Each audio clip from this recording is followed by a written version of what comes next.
en el que vamos a estar, como siempre, reflexionando acerca de múltiples tecnologías que impactan de forma positiva en el desarrollo de los territorios y las ciudades inteligentes. Indudablemente, para poder garantizar una transformación digital eficaz en cualquier región, uno de los aspectos fundamentales es la conectividad. Y para que haya conectividad se requiere diferentes estrategias de redes, que pueden ser de cable físicas o pueden ser también inalámbricas. Y hoy justamente es lo que vamos a estar hablando. Vamos a hablar de LoRaWAN y la importancia que tiene el Internet de las Cosas en el desarrollo económico regional a partir de la conectividad, la infraestructura, los recursos y una serie de desarrollos sobre los que nos va a estar hablando Mauricio Hank, quien actualmente es el gerente de ventas regionales de una compañía que se llama Artimar. Mauricio tiene una experiencia de 18 años en la industria electrónica realizando todo tipo de desarrollos y fundamentalmente en el soporte técnico y comercial de múltiples empresas en el sector. Conoce muy bien toda la región de América Latina y se ha enfocado mucho en estrategias de transformación, crecimiento y desarrollo económico de toda la industria electrónica a través de procesos de formación, de acompañamiento, de liderazgo, de asesoría, etcétera. Y es la persona que nos va a estar contando acerca de esta tecnología de LoRaWAN y la importancia que tiene en el IoT o el Internet de las Cosas, cómo eso impacta en el desarrollo económico regional.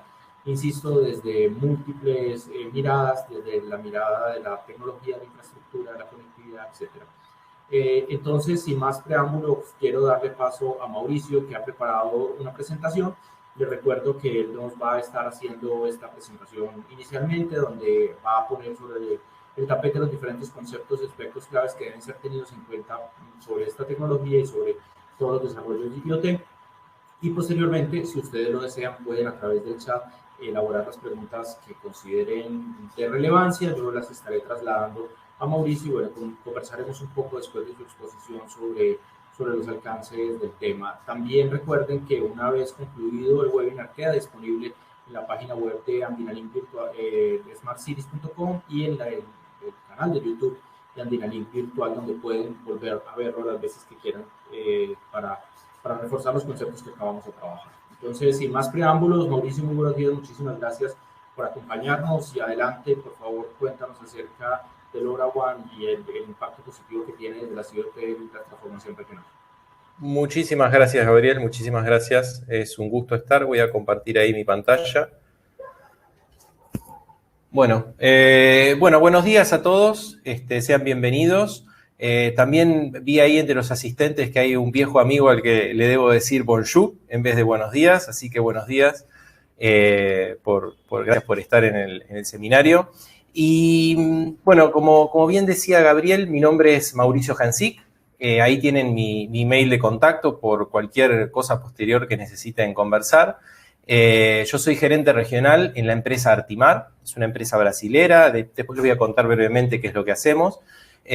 Soy también uno de los socios fundadores de la Cámara Argentina de Internet de las Cosas, miembro de la Cámara Argentina de Internet también. Somos miembros de CONLAC a través de la Cámara Argentina de Internet y tengo más de 20 años en experiencia en la industria electrónica y un poco menos quizás en IoT, que es una tecnología, con ese nombre por lo menos es una tecnología más novedosa, pero también algunos años de experiencia en IoT. Entonces, los objetivos de esta presentación y lo que espero que se lleven al final de la misma es que tengan un panorama general del mercado de IoT y qué es lo que nos propone esta tecnología, o sea, cómo podemos usar esta tecnología a nuestro favor. También me interesa explicar cómo IoT agrega valor a las personas, a los negocios y a la sociedad en general.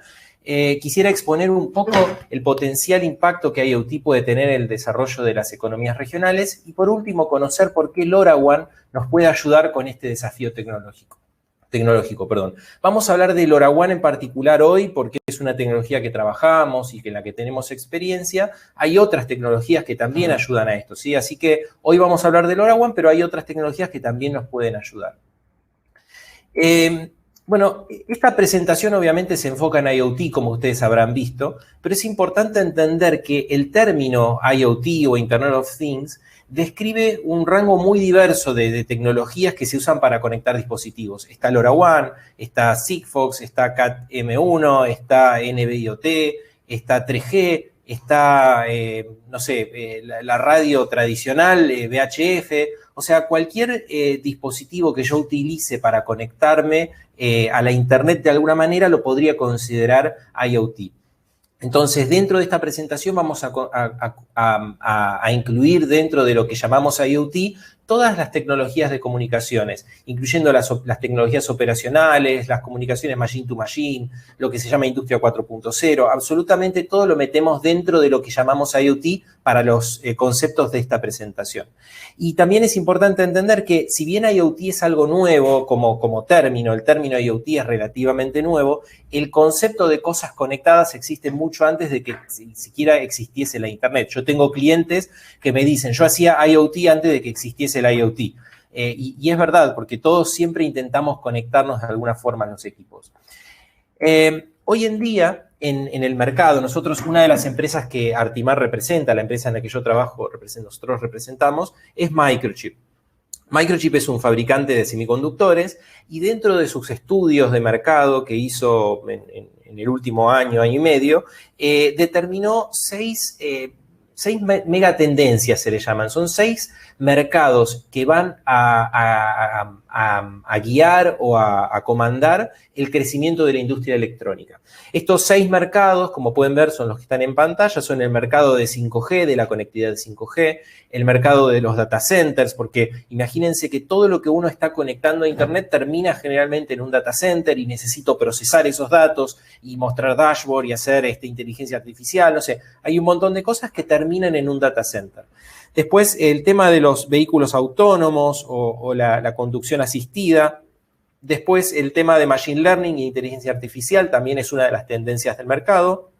Por último, todo lo que sea vehículos eléctricos, perdón, casi último, lo que es vehículos eléctricos. Y por último, ahora sí, IoT, que es de lo que vamos a hablar hoy. Es interesante también ver que IoT está dentro de todas las megatendencias anteriores. En los data centers yo hago medición de los parámetros, con 5G conecto dispositivos de IoT. En los vehículos, ya sea eléctricos o conducción autónoma, necesito conectividad para poder funcionar, para conectarme con el exterior. Y la inteligencia artificial trae al IoT la posibilidad de hacer procesamiento en el borde de las diferentes cosas que necesito procesar.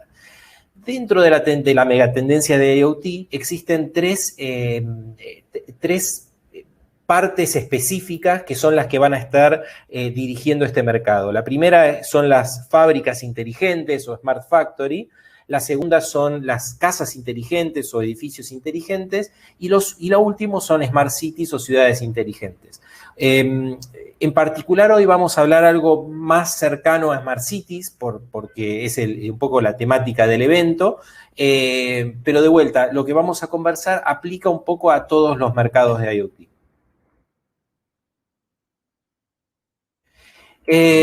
Bueno, entonces lo primero que tenemos que hacer es entender cómo está cambiando el mercado. Primero, cómo funciona el mercado y después cómo el mercado está cambiando. El mercado, las industrias, ¿sí? La industria electrónica, la industria de tecnología hoy en día funciona en su mayoría con un modelo transaccional. Es un modelo en el cual los ingresos de la compañía provienen de la venta de productos físicos. O sea, por ejemplo, yo fabrico alarmas, entonces compro componentes, integro todos esos componentes en una plaqueta, los meto en un producto que es una alarma, esa alarma la meto dentro de una caja y termina en la góndola de un supermercado, de una tienda, en donde yo voy a vender esa alarma. El valor de ese producto está en la marca, en las funcionalidades que yo le incorporé. Por ejemplo, le puse 20 zonas, le puse una sirena, le puse no sé, la posibilidad de detectar a una persona, no sé, la funcionalidad que le puse al producto termina en el momento que yo saco ese producto de mi fábrica y lo coloco en la góndola. Y también el vínculo entre el cliente y el fabricante termina cuando el cliente compra. Generalmente, cuando el cliente compra el producto, a partir de ese momento el vínculo termina puede que exista un periodo de garantía, atención al cliente, soporte técnico, pero vamos a dejar por un momento eso de lado, pero el vínculo comercial propiamente dicho termina en el momento que hice la transacción. Y el valor que le puedo entregar al cliente es limitado, porque imagínense que yo hago, no sé, una alarma o una lámpara, una vez que la puse en la góndola, mi valor se terminó y no tengo nada más que hacer. La oportunidad de negocio que surge con IoT es tener productos o soluciones como servicio, o como se llama en inglés, la sigla en inglés es as a service. Entonces, así existe el software as a service, existe el hardware as a service, existe la solución as a service, existe en muchos tipos de mercado. El modelo es un modelo de suscripción que normalmente es a largo plazo. Entonces yo pago una cuota mensual y a cambio de esa cuota mensual obtengo un servicio. Lo particular de esta modalidad de negocio es que la empresa que provee esa solución, ese servicio, tiene un conocimiento muy profundo del problema a resolver. Ellos son expertos en alarmas, expertos en iluminación, expertos en algo. Y lo que la empresa me entrega no es el producto en sí, no es el servicio en sí, sino que es conocimiento en general. Entonces, por ejemplo, si yo estoy haciendo un sistema de control de temperatura, o volvamos a la alarma, perdón, estoy haciendo una alarma, lo que me va a estar dando esa alarma no es solamente la posibilidad de saber si hay alguien o no dentro de mi casa, me va a estar dando alguna información adicional, como por ejemplo saber cuáles son las horas en las que más usé mi casa, saber si a lo mejor dejé una luz encendida en el momento que yo no estaba en mi casa. No sé, hay distintos grados de información que yo puedo obtener a partir de los sensores y eso es lo que tratamos de hacer en este tipo de servicios as a service. Hay un caso que es muy interesante, hay una empresa de satélites en Argentina que se llama Satellogic, posiblemente la han escuchado nombrar, y ellos venden satélites as a service, o sea, ellos tienen una constelación de satélites y ellos alquilan o arriendan el servicio de sus satélites cuando el satélite esté sobre un país. Entonces, por ejemplo, cuando el satélite está sobre Uruguay, ellos le alquilan a Uruguay, al gobierno, le podrían alquilar, no digo que lo estén haciendo, le podrían alquilar al gobierno de Uruguay el tiempo durante el cual su satélite está sobre el país. Y Uruguay tiene la total disponibilidad de usar ese satélite durante ese tiempo para lo que ellos quieran. Entonces, eso es un satélite como servicio. Entonces, fíjense cómo el as a service puede penetrar mercados que antes era inimaginable que lo hiciera.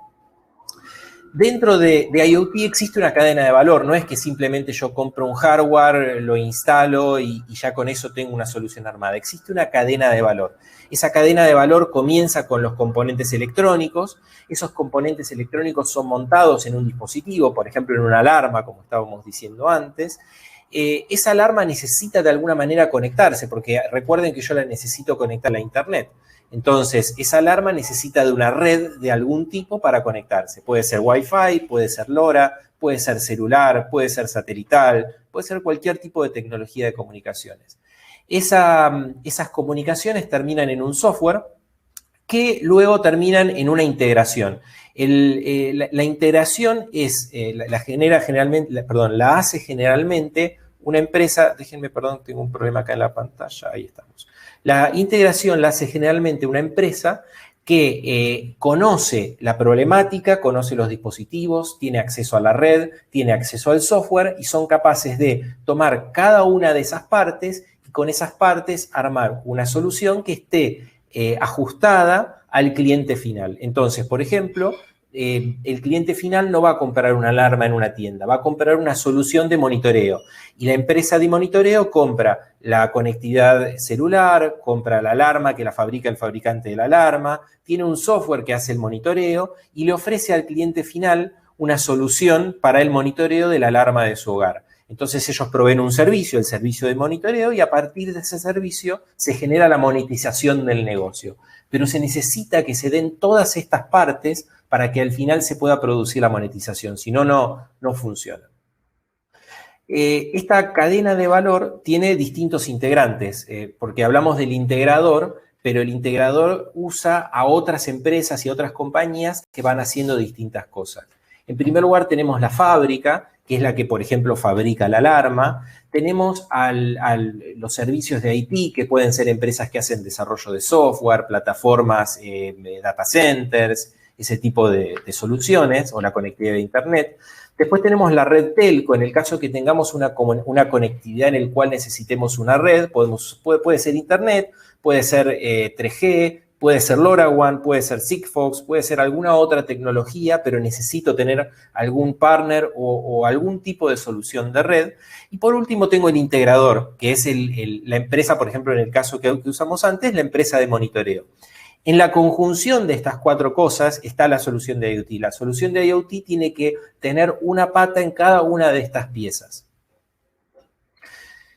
Existen varios desafíos para poder hacer que esto para poder hacer que esto sea exitoso.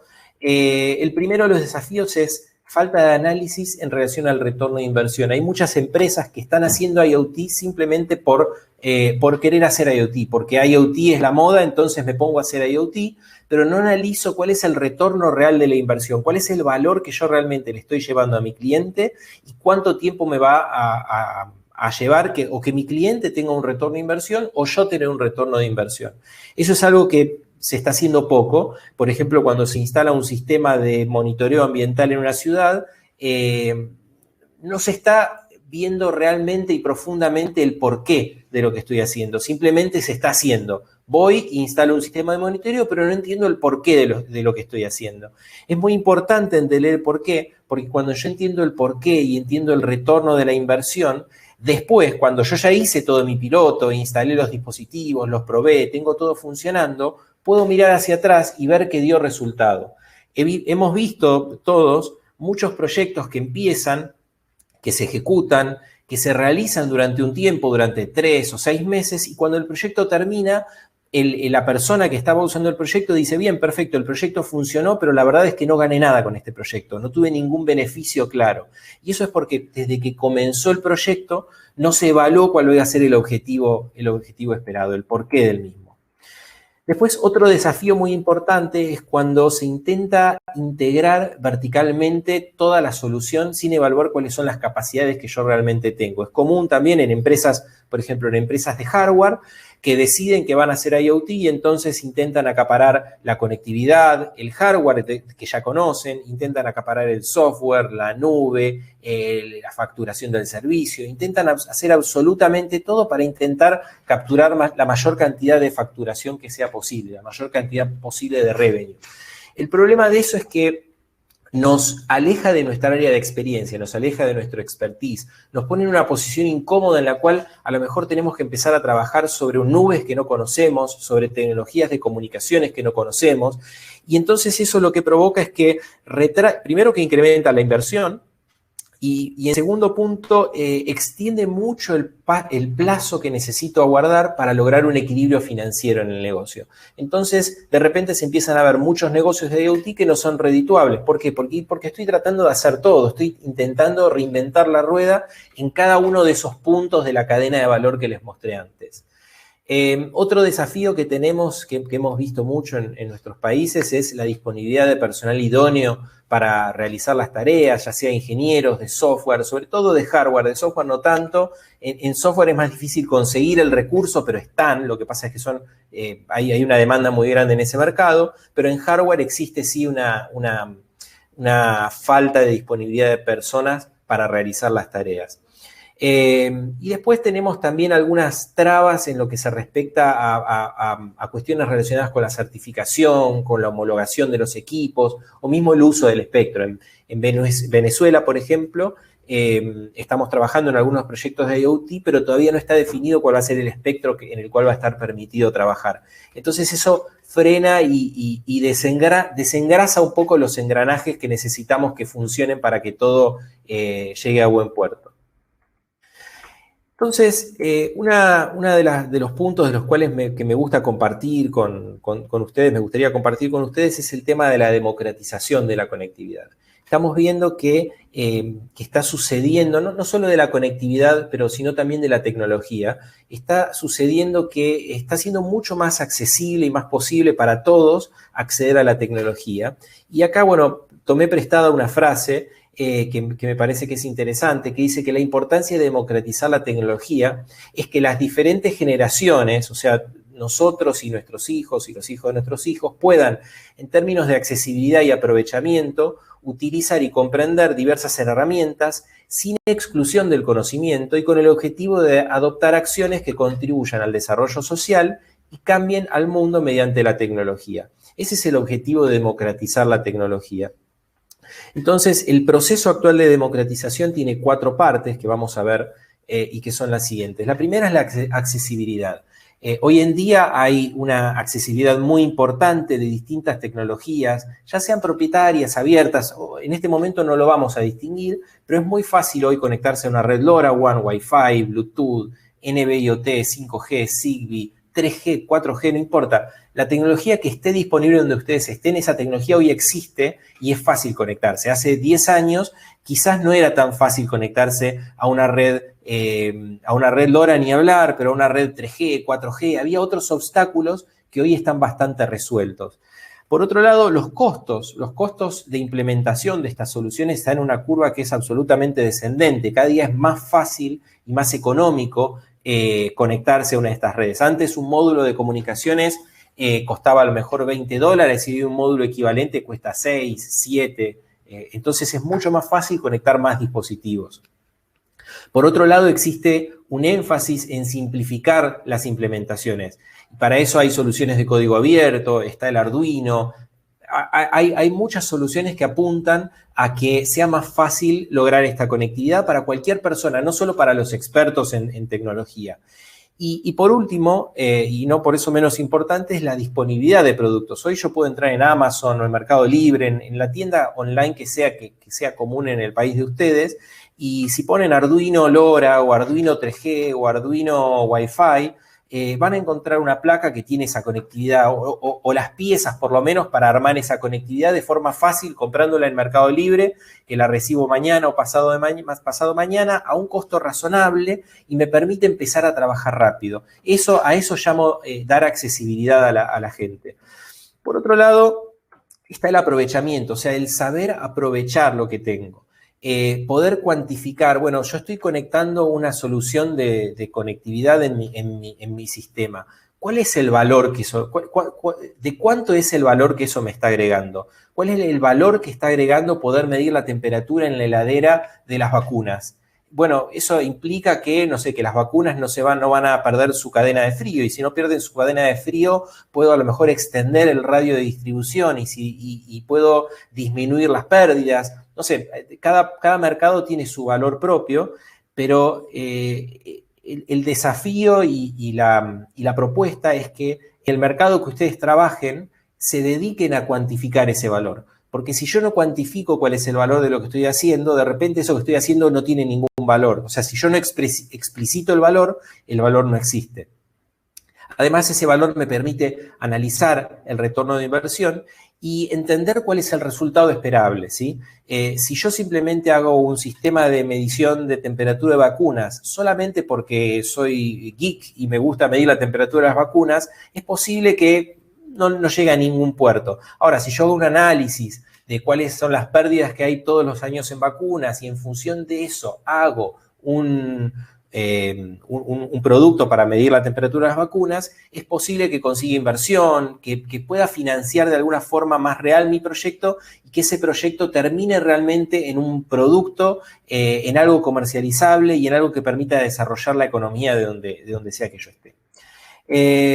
Tenemos también el tema de la democratización de la conectividad, entender el concepto de la utilidad de la solución, o sea, entender por qué estamos haciendo lo que estamos haciendo, no hacer un sensor de temperatura de vacunas simplemente porque sí, hacerlo porque existe un motivo, porque existe una utilidad social de lo que estoy haciendo, y después entender cómo lo estoy haciendo y cómo eso nos beneficia a todos. Después, en lo que se respecta a la comprensión, tratar de eliminar o disminuir lo que son las cajas negras. Hay soluciones que son una caja negra, que yo compro un sensor y mágicamente ese sensor se conecta a Internet. Mi propuesta es tratar de eliminar eso, tratar de ser lo más abiertos posibles en función de lo que estamos usando para estar lo más cerca posible del conocimiento, del know-how, porque si no lo hacemos, el problema, el riesgo en el que incurrimos es que podemos estar trasladando el valor hacia otro lugar. Podemos estar dejando que ese valor, que ese conocimiento de cómo funciona el sistema de distribución de vacunas en mi ciudad, termine, no sé, en otro país directamente, o termine en una empresa que no es la mía. Entonces, mientras más conocimiento tenga, más puedo explotar yo el valor de la solución que estoy proponiendo. Después, la otra parte importante es comprender la relación causa, efecto y resultado de las cosas que hago. Hay muchas veces en las que se implementan soluciones, se coloca una métrica, se coloca un dashboard, pero no se entienden las relaciones causa-efecto y se implementan las soluciones así porque sí. Entonces, de vuelta, es muy importante comprender por qué estoy haciendo lo que estoy haciendo y cómo lo que estoy haciendo influye en mí. Y ahí, pues no sé, negocio, sociedad, mercado, depende de dónde sea que lo estoy implementando. Y el último punto importante de este concepto de la democratización es que la democratización permite impulsar el desarrollo social, el económico y el medioambiental. El económico porque me permite agregar valor al producto. Yo tengo un producto X, no importa qué producto, el IoT me permite, si yo lo uso como herramienta, me permite agregar valor a ese producto. Me permite hacer un uso más eficiente de los recursos, por ejemplo, de un recurso tan esencial como el agua, como el aire, como la electricidad. Si yo puedo medir, puedo actuar sobre ese recurso. Eso afecta también, obviamente, las cuestiones medioambientales.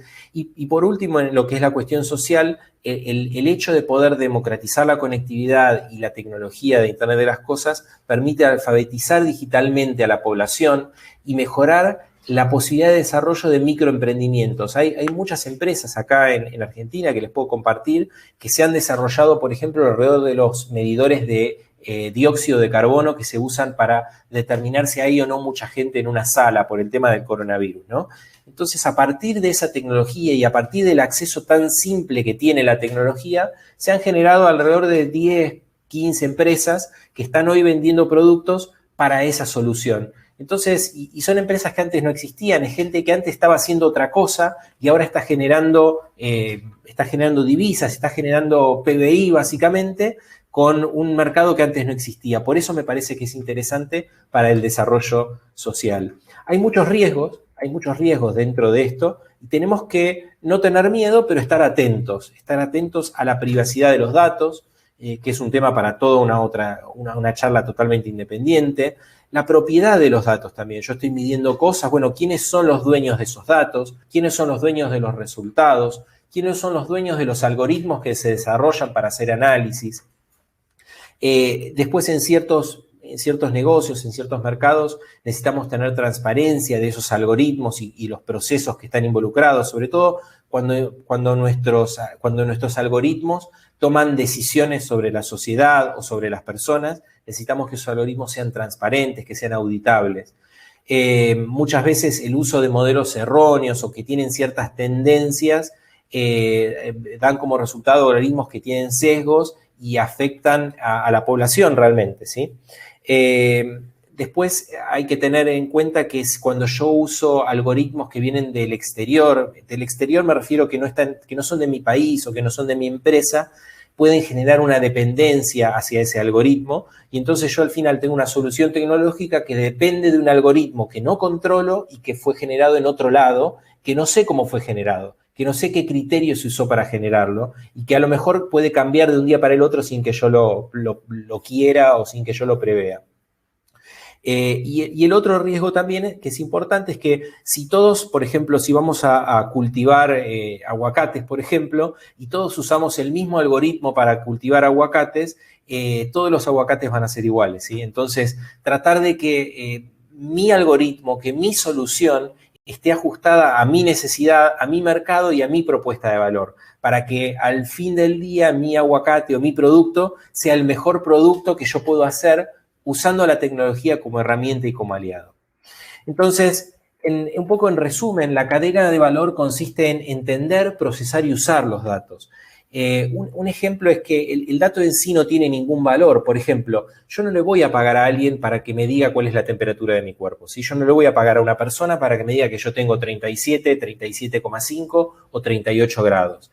Pero la información sí tiene valor. Entonces, yo sí le pago a un médico para tener un diagnóstico de mi salud. Entonces, ese médico lo que hace, además de que tiene su conocimiento, obviamente, ¿no? Pero él toma la temperatura de mi cuerpo, incluye, por decirlo de una forma muy rudimentaria, esa información dentro del algoritmo del conocimiento que él adquirió en su entrenamiento en la universidad y me puede decir si yo estoy enfermo o no. Entonces, eso es lo que tratamos de hacer en la cadena de valor de IoT, tomar datos y convertir esos datos en una información que sea valiosa. Para poder hacer eso, necesitamos obtener los datos, procesar los datos, construir conocimiento alrededor de un proceso específico, que es el proceso que nosotros trabajamos, ya sea el cultivo del aguacate, la gestión del alumbrado público en una ciudad, o la gestión del aire o del agua, cualquier mercado en el que estemos trabajando,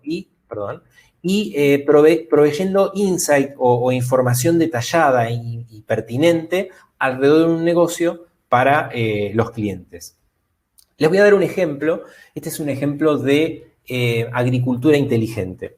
Entonces, muchos de ustedes probablemente no estén en el mercado de la agricultura, no vamos a entrar en detalle en eso, pero bueno, esto básicamente es una vaca, como se podrán dar cuenta. ¿Y qué podemos hacer con una vaca y IoT?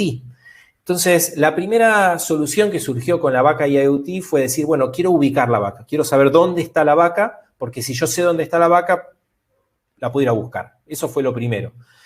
Después surgió decir, bueno, si yo le pongo algo de IoT a la vaca y sé dónde está, también puedo saber qué vacuna tiene esa vaca y relaciono sus vacunas y su salud con la vaca. Pero esto ha avanzado bastante, afortunadamente, y hoy se pueden hacer cosas que son bastante futuristas, si se quiere. Hay dos dispositivos que les quiero mostrar. El de arriba, de color blanco, se llama bolo ruminal. Esto es un dispositivo que se le mete en la boca a la vaca lo traga. La vaca tiene varios estómagos y el primer depósito que tiene se llama rumen. Este dispositivo queda ahí en el rumen de la vaca y está ahí dentro durante toda la vida de la vaca. Este dispositivo mide distintas variables, mide temperatura, mide pH, mide salinidad, mide un poco el volumen de sólidos y líquidos que puede haber dentro de la vaca. Y después hay un segundo dispositivo, que es la caravana, que pueden ver ahí abajo, que me mide básicamente la posición, o sea, yo puedo saber dónde está la vaca, me cuenta los pasos de la vaca y me mide un poco el movimiento que tiene esa vaca. Entonces, con la temperatura de la vaca yo puedo saber la salud o predecir la salud. Con el pH también, puedo también saber qué está comiendo. En función del pH y la salinidad puedo determinar qué está comiendo y cuánto está comiendo. Puedo saber cuánta agua está tomando, puedo saber cuántos sólidos está ingiriendo. Con la posición sé dónde está y con los pasos sé cuánto se mueve. Y con el movimiento puedo también determinar ciertas cosas. Puedo saber si la están robando porque se está moviendo de una forma normal. Puedo saber si está por parir. Puedo saber si quizás tiene alguna enfermedad que hace que se mueva de forma también anormal. Entonces, lo que se hace es, toda esta información, todos estos datos que vienen de todos estos sensores, se ingresan en un Digital Twin. Digital Twin, que también da para otra charla, es un gemelo digital, o sea, es un modelo de una vaca que está en Internet. A mí me gusta usar una palabra que quizá revela un poco la edad, pero muchos recordarán el viejo Tamagotchi, que era ese dispositivo al que yo le tenía que dar de comer, lo tenía que mandar a dormir, no sé, nunca tuve uno, pero fue un dispositivo muy famoso en una época. Y bueno, es como tener una vaca Tamagotchi en la nube, en la cual yo le cargo todos los datos. Le digo cuánto comió, cuánto tomó, cuánto caminó. Como sé dónde está la vaca, porque yo sé dónde está, sé qué pasto está comiendo, sé si está comiendo sorgo o si está comiendo alfalfa o si está comiendo no sé qué otro pasto existe, algún otro tipo de pasto. Entonces, si yo sé cuánto come, si yo sé qué come, si sé cuánta agua toma, si sé cuánto camina y si sé la temperatura, puedo saber cuánto engordó esa vaca. Puedo saber qué otro alimento necesito darle para que engorde de la forma más eficiente posible.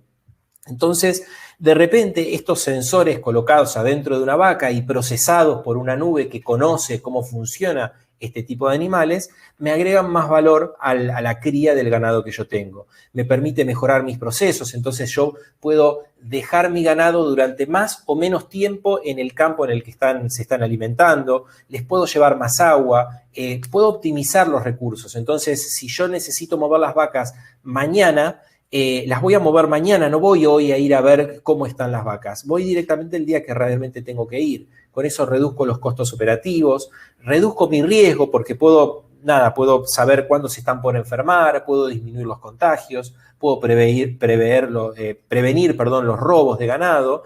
Y por último puedo agregar un parámetro que en este mercado en particular agrega valor, que es la trazabilidad. Yo puedo saber la historia de esa vaca desde el día que nació hasta el día que fue al matadero. Y eso en ciertos mercados agrega valor. En el Reino Unido creo que es el hecho de que una vaca tenga trazabilidad de principio a fin, me agrega muchísimo valor al producto final.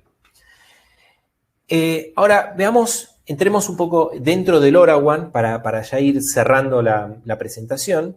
Dentro de lo que son las redes de Internet of Things y las redes inalámbricas, existen distintos tipos de redes. Existen redes de área personal, como Bluetooth, redes de área local, como el Wi-Fi, que me permite cubrir áreas más grandes, y redes de área amplia, como la tecnología celular, LoRaWAN, Sigfox, NB-IoT, LTE, KTM, no sé, hay distintas tecnologías.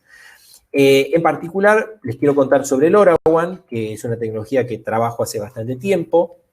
Es una tecnología que es una red de área amplia, tienen muy buena cobertura los gateways de LoRa, desde 1 kilómetro hasta 30, 40 kilómetros, dependiendo cómo estén instalados y dónde.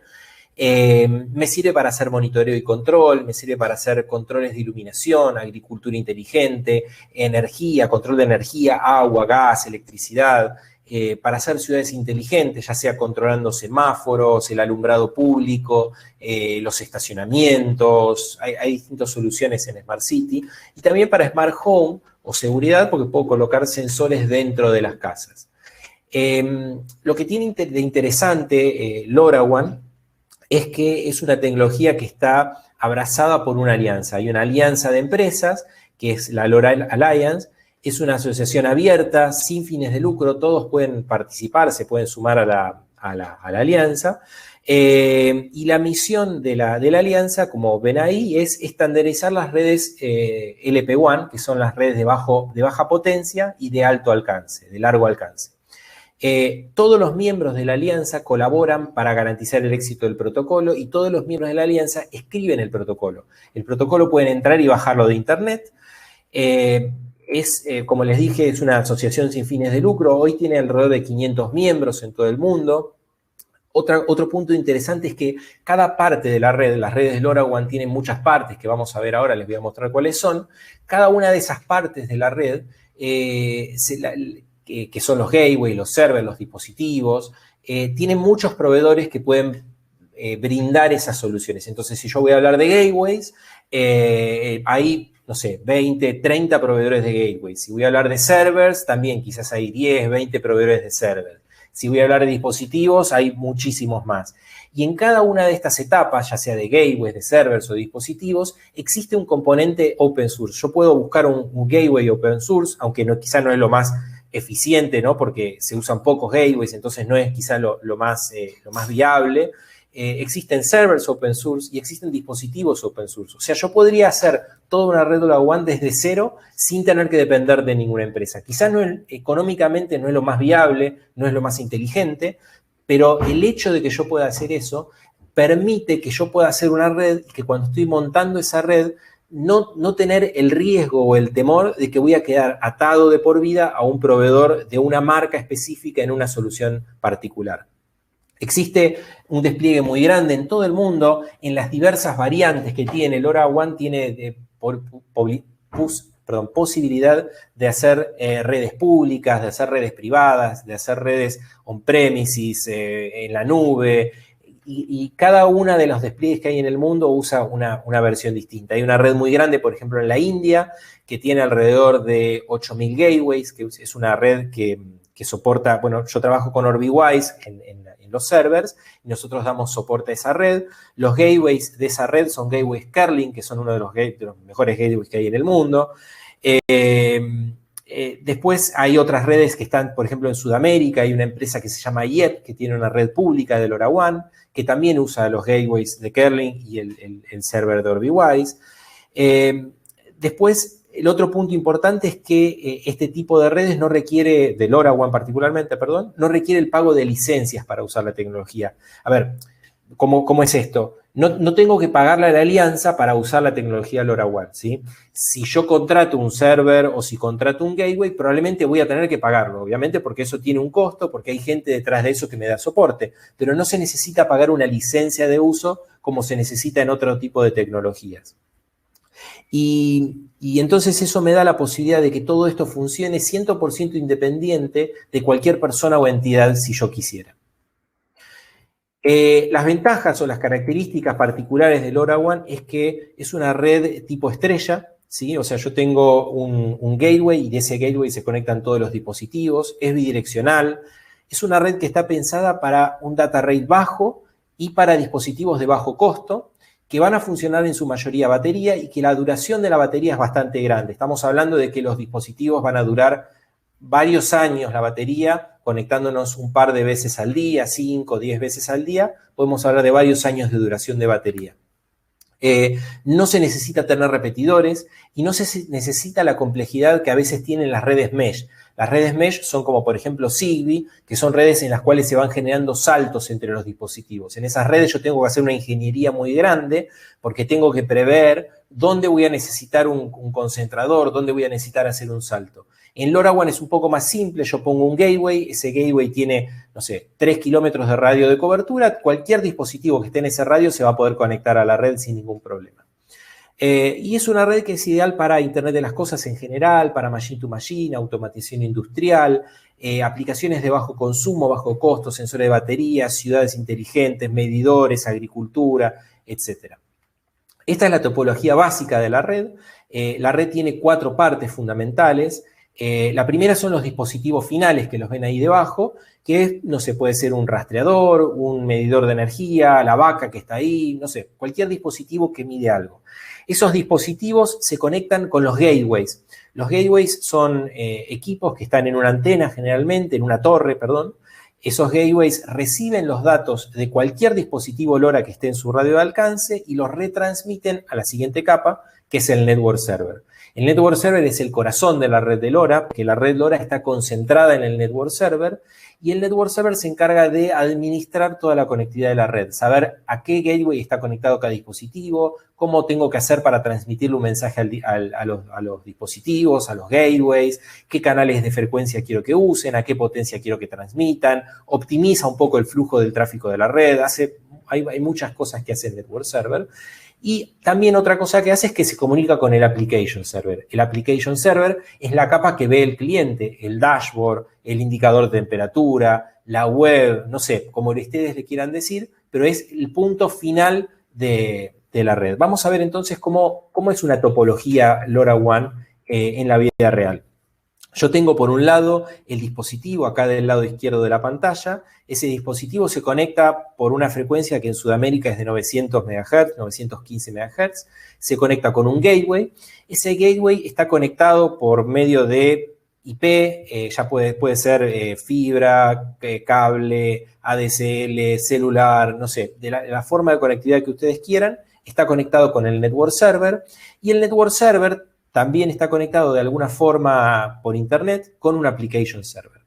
En una red un poco más real, yo tengo varios gateways porque necesito redundancia y porque necesito agregar cobertura. Entonces, los dispositivos se conectan con N gateways y esos N gateways todos se concentran en el network server que se conecta con el application server. Si vamos hacia una red un poco más real, estamos hablando de una red que tiene N dispositivos, ¿sí? Ya tengo acá, por ejemplo, tengo un rastreador de mascotas, un medidor de energía, un sensor de humo, tengo distintos equipos. Todos esos dispositivos se conectan con todos los gateways que están en la red, que están en el radio de cobertura, todos esos gateways se conectan con el network server y el network server se conecta con cada uno de los application server. ¿Por qué? Porque cada application server atiende una aplicación. Por ejemplo, tengo un application server que se conecta con el sensor de humo, otro que se conecta con las mascotas y otro que se conecta con la máquina de vending. Entonces, cada cliente tiene su propia isla, si se quiere, o su propia aplicación para atender a la necesidad puntual que él tiene. Entonces, en resumen, un poco el objetivo de esta presentación, que espero que crean que lo logramos, fue brindar un panorama general del mercado de IoT, qué es lo que nos propone esta tecnología, explicar un poco cómo el IoT agrega valor a las personas, los negocios, las sociedades, exponer de vuelta el potencial impacto de IoT y hablar conocer por qué la tecnología LoRaWAN nos puede ayudar con ese desafío. Les comenté al principio que yo trabajo en Artimar. Artimar es una empresa que está hace 58 años en el mercado, yo con ellos estoy hace 12, y la misión de Artimar es agregar valor al negocio de nuestros clientes con excelencia. Nosotros somos representamos a varias empresas que las pueden ver ahí en pantalla. En particular, en el mercado de IoT trabajamos con Microchip y OrbiWise. Microchip porque tiene soluciones de conectividad ya sea de Bluetooth, de Wi-Fi o de LoRa, y OrbiWise porque trabaja con el network server de LoRaWAN. Entonces, lo que me gustaría hacer, invitarles a hacer es un llamado hacia la acción, digamos, o el call to action, que es que trabajemos juntos, que conversemos, que trabajemos juntos en un piloto o en una prueba, en cada una de las ciudades en las que ustedes estén o en cada uno de los mercados en los que ustedes están trabajando, creando un hub tecnológico, creando la posibilidad de que exista la conectividad y que los distintos partners o los distintos jugadores que están en ese mercado se puedan conectar de alguna forma. Los invito a que se pongan en contacto conmigo, ahí tienen mi correo, con gusto les vamos a ayudar a evaluar opciones, ver si hay alguien que ya está haciendo algo en donde ustedes estén, con gusto los vamos a poner en contacto.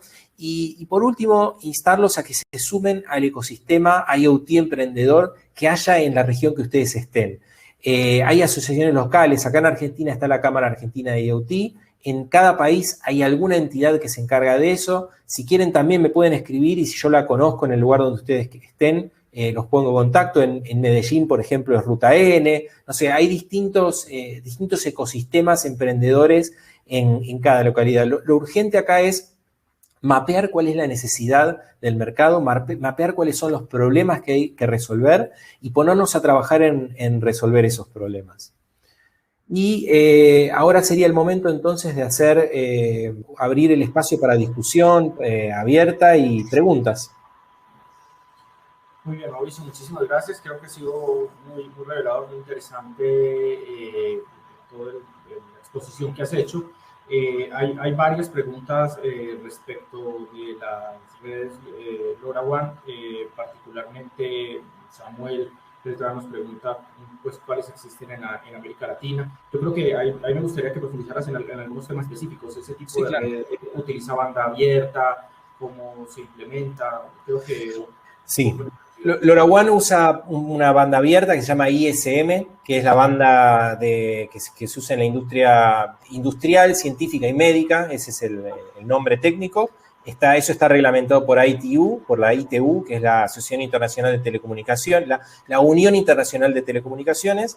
Y en cada país depende cuál es esa banda. Normalmente en 433 hay un espacio abierto, en 2.4 obviamente, que es el que usa Bluetooth y Wi-Fi, y también hay en la banda de 900 MHz, que es la que usamos en LoRaWAN. La banda de 900 MHz en Latinoamérica está abierta normalmente en la mayoría de los países entre 915 y 928 MHz, perdón. Eso depende del país. Acá hay mucha gente de Colombia, me parece. En Colombia hay una regulación de ANE que habilita ese protocolo. En Argentina es esa misma frecuencia, en Brasil es esa misma frecuencia, en Chile es un poco distinto. Chile tiene todo el espectro, pero tiene distintas potencias. Hay que interiorizarse, la verdad, con cada ente regulador y ver cuál es el espectro que se permite. En Venezuela, ahí Samuel preguntó, no dije Venezuela, Samuel, especialmente porque creo que es en Cotel, no me acuerdo ahora cuál es el nombre del ente regulador, aparentemente, por lo que la información que tengo, es que no está aún definido cuál es la frecuencia que está permitida en Venezuela. Nosotros hicimos en Argentina hace 2 años una presentación al ente regulador que se llama ENACOM para pedir la liberación del espectro y después de 1 año se logró esa liberación. Entonces hay que hacer un poco esa acción de explicar qué es el ecosistema IoT, por qué hay que desarrollar el ecosistema IoT y pedir que se libere el uso del espectro.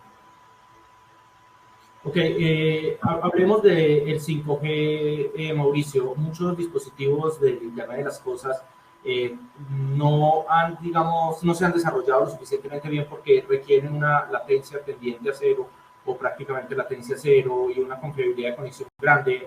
En esto encaja todo el tema de movilidad, ¿no? De autos autónomos y de ciertos servicios que requieren garantía en la conectividad. El 5G va a ser la solución y podríamos decir un antes y un después en gran parte de muchos de los desarrollos IoT en la medida en que vamos a poder tener una casi segura conectividad de latencia tendiente a cero.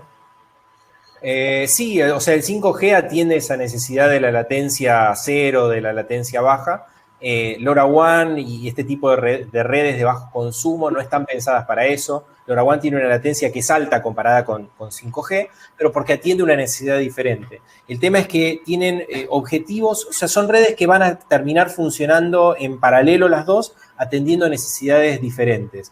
La red de 5G es una red que requiere de licencias para sus despliegues, requiere que haya un operador celular o algún tipo de operador detrás de ese despliegue, mientras que LoRaWAN atiende una necesidad de baja tasa de transferencia de datos, una latencia que no es vital para la aplicación, pero que yo puedo ir y colocar una antena en mi edificio, en mi pozo de petróleo o en un barco y tener conectividad y hacer telemetría de esa necesidad sin necesidad de conseguir ninguna licencia y sin necesidad de ser un operador registrado. Entonces, atienden necesidades diferentes, me parece, por eso van a convivir. Ok, entonces le recordamos que está abierto el chat para que hagan sus preguntas y acá con todo gusto Mauricio se las estará respondiendo. Alejandro Gidi desde México, un gusto saludarte, Alejo, ¿cómo estás? Pregunta, ¿cómo coexisten varias redes LoRaWAN en la misma frecuencia? Mencionaron que cada gateway se conecta a todas las redes disponibles, pero solo una está autorizada para dejar pasar sus datos. ¿Y qué pasa con la interferencia? Sí, las redes LoRaWAN tienen 64 canales. Cuando yo decido usar una red, armar una red LoRa, decido qué canales voy a operar. Normalmente se operan las redes en 8 o en 16 canales. Los mejores gateways del mercado, yo particularmente usé, ya les dije, los marca Kerlink, son gateways que traen un analizador de espectro. Entonces, cuando yo cuelgo el gateway de mi antena, hago un análisis, un barrido de todo el espectro y decido en qué voy a ver si hay alguien operando en algún rango de frecuencias, me voy a mover hacia otro rango de frecuencias. Eso es lo primero y lo básico que hago para evitar las colisiones. Y como segunda instancia, cada red LoRaWAN tiene un NetID. El NetID es el identificador de red. Y entonces la idea es que cuando yo monto mi red, le cargo un NetID diferente. Entonces los gateways solamente van a procesar los datos que lleguen para mi red particular con mi NetID. Fuera de eso, dentro de LoRaWAN existen colisiones. Como yo estoy usando una banda de 900 MHz en la que hay otras cosas operando, es normal que existan colisiones, es esperable que existan colisiones y toda la red ya está diseñada para eso. Entonces, son redes que están preparadas para convivir con las colisiones, con los reintentos de transmisión, están específicamente preparadas para ese tipo de ambientes en los que hay un poco de competencia por el uso del espectro. Bien, José Sarmiento nos hace una pregunta que creo es un poco amplia. Pregunta si existe un modelo de negocio sustentable en un país que entregue servicios IoT. Ejemplo, ¿cómo sería? ¿Cuáles serían? Sí, creo que es muy amplia la pregunta porque casos hay muchos, pero... Casos de éxito existen muchísimos. Sistemas para los parqueaderos o estacionamientos, sistemas para gestión del alumbrado público, los sistemas de gestión de ganado, sistemas de gestión del agua, de la electricidad o del gas. Lo que pasa es que yo en algún momento les decía, tienen que analizar el problema en el que ustedes tienen y eso es lo crucial. llevar una solución de alumbrado público a una ciudad en la cual la electricidad a lo mejor es muy económica no tiene el mayor sentido. Llevar un sistema de gestión del gas para una ciudad que en Venezuela quizás que el gas es muy económico tampoco tiene sentido, pero el agua quizás sí es más importante de medir porque es un recurso que es más escaso o que es más difícil de conseguir o porque el costo de potabilización es mayor. Entonces es importante entender cuál es el problema y armar una solución de IoT asociada a ese problema. Soluciones de IoT existen para todos los problemas, pero tenemos que saber integrarla para resolver el problema de nuestra región. Estás en mudo, Gabriel.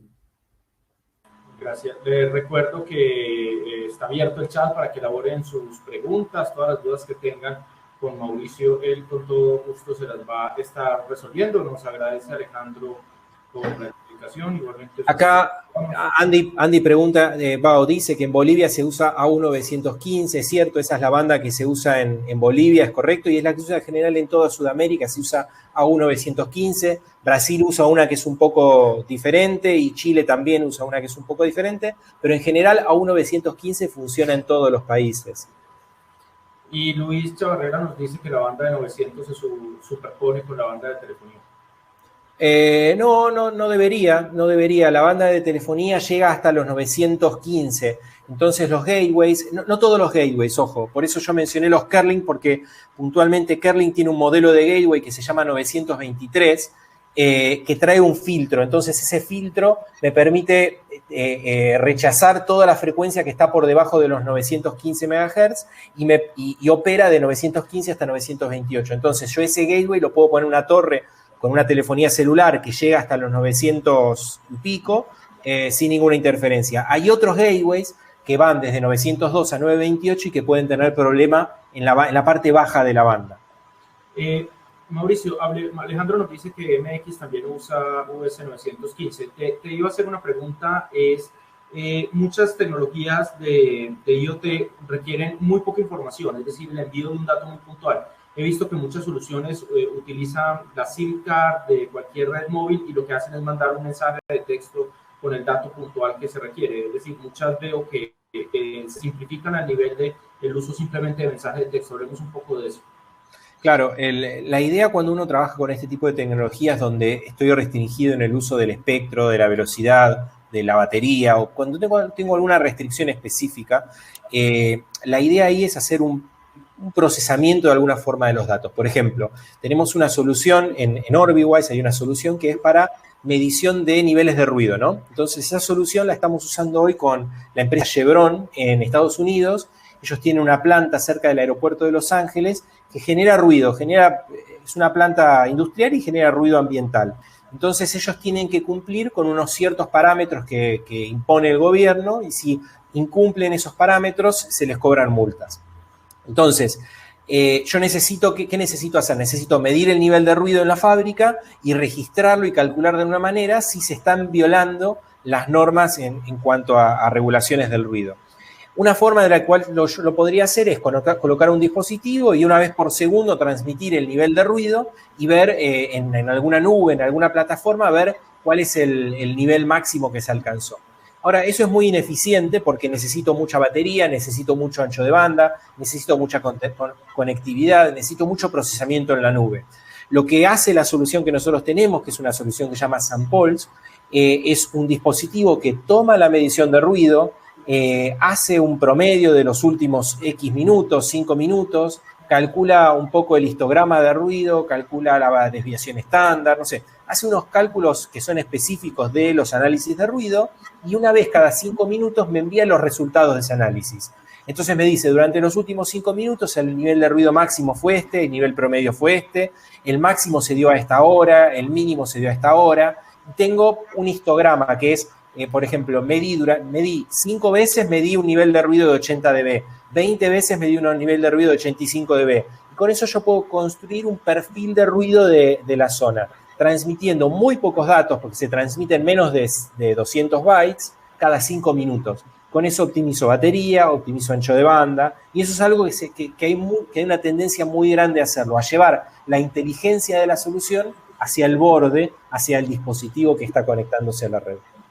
Mauricio, Andy Pierola nos pregunta si tienes experiencia en encriptación él nos pregunta si tiene experiencia en medición de nivel de silos con equipos Terabi y en silos particularmente 25 metros. Creo que es muy puntual, pero de pronto No, silo Terabi, no sé lo que es Terabi. Hay algún cliente nuestro que está haciendo medición de silos. Sé que hacen medición de la altura del silo y después colocan unas sondas con muchas termocuplas para medir la temperatura del silo, pero no estoy familiarizado con la aplicación de usuario final. Si quiere que me mande un correo y lo contacto con alguien que pueda hacer esa solución. Si quieres, nos puedes ir dejando en el chat también tu correo para que todo el que necesite te contacte. Sí, claro. Y José Guerrero nos pregunta si hay manera de encriptar los datos y cómo proteger el acceso al network server. Sí, pero, perdóname, deja que escribo Mauricio J.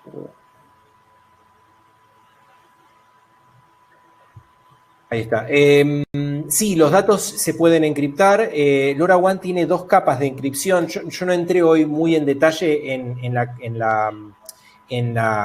tecnología LoRaWAN. Tenemos un video, un entrenamiento de LoRaWAN que ahora les voy a compartir si lo quieren para acceder y usarlo y verlo. LoRaWAN tiene dos capas de encripción. La primera capa de encripción es para el cliente, o sea, encripto los datos, y la segunda capa de encripción es para la red o para el operador de la red. Esas dos capas de encripción usan AES 128 y las llaves no son, o sea, las llaves las tengo que gestionar yo.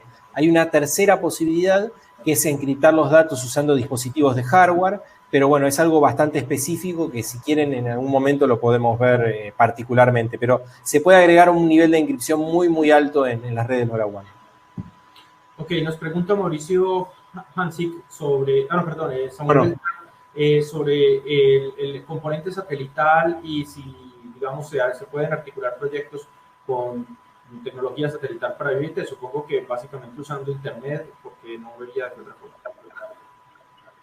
Sí, se pueden conectar por tecnología satelital, se pueden hacer redes de IoT. Hay una empresa aquí en Argentina, que en este momento no recuerdo el nombre, que están haciendo una red de IoT con satélites. El desafío ahí es usar dispositivos que sean accesibles en cuanto a la conectividad del dispositivo final. Entonces, en esos casos, quizá lo mejor es usar gateways comunes, usar LoRaWAN, por ejemplo, y al gateway ponerle un backhaul, o sea, una conectividad hacia la nube con tecnología satelital. Eso sí existe, eso se está haciendo, y todos los despliegues que funcionan en el campo generalmente trabajan de esa forma. Ok, bueno, dice Diego Rabacini que muchísimas gracias, que muy clara la exposición. Creo que hemos abarcado todas las preguntas que tenían nuestros invitados. Pues agradecerles a ellos por su activa participación, por estar durante toda la charla, y por supuesto a ti, Mauricio, porque creo que ha sido muy ilustrativa, muy clara, muy transparente en el acceso a datos que son muy útiles para todos los que están en este negocio. Antes de ir finalizando, José Sarmiento nos pregunta si conoce, nos pregunta sobre algún modelo de negocio que haya implementado una empresa de servicios de telecomunicaciones, es decir, que el modelo de negocio esté a cargo del ISP y no, digamos, de un integrador. Sí, de hecho, dentro de la Cámara Argentina de Internet, nosotros hemos implementado alguna red LoRaWAN con proveedores ISPs. Ellos lo que hacen es normalmente los ISPs tienen alguna antena que lleva conectividad a sus clientes, y en esa antena pueden poner 1 o 2 gateways y dar conectividad a LoRaWAN. Bajo esa modalidad normalmente se hacen cosas para atender los municipios, ya sea gestión del alumbrado público, gestión de los residuos, el estacionamiento, alguno de los servicios públicos, agua, gas o energía eléctrica. Pero sí, es un modelo común. Y después hay una empresa que les comparto acá el link de cuál es el nombre, que se llama IEP IoT. Esta es una empresa que es argentina, pero tiene presencia en Miami, en Colombia, en Uruguay, en Paraguay, y ellos dan el servicio de redes de LoRaWAN público, es una red pública de LoRaWAN. No tienen despliegue en todas las ciudades, obviamente, lo tienen en las principales ciudades de cada país, pero que están abiertos a desarrollar nuevos negocios. Ellos son una empresa de telecomunicaciones que desarrolló un negocio usando LoRaWAN como tecnología base para todas las comunicaciones.